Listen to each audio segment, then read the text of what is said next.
Setting up your model space using AutoCAD 2013 educational version. In this tutorial, we are going to set up a bunch of parameters to be used for all future drawings.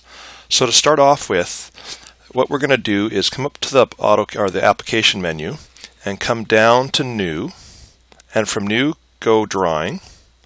And from this point in time, we're going to start a new template up. This is called the AutoCAD just default template.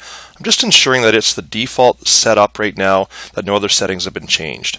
Okay, so from here now, what we're going to do is simply set up a number of parameters. The first thing we're going to do is set our units. So under, again, the application menu, come down to Drawing, Utilities, Units.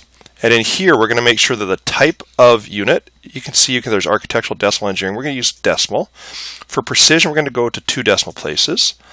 Under angle, there's different settings. So excuse the menu coming into place. The degrees, minutes, seconds, grads, radians, things like that. We're going to keep it as decimal degrees. Precision is going to be 0. We don't want to have like 92.2 degrees. We just leave it as a simple whole number. And then finally down here, we're in inches. But if you click here, you can see all the different yards or different scales and units we can work in. So we're going to work in inches. And then we're going to click on OK. Okay, so that sets up that.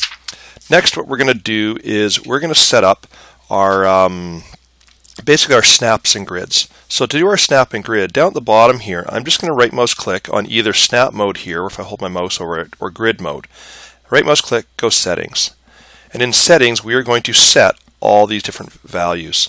So to start off, we're going to have what's called snap on, and snap is going to allow you to jump from set distances each time your mouse moves or your cursor moves on the screen. And that snap spacing is going to be set to 0.25.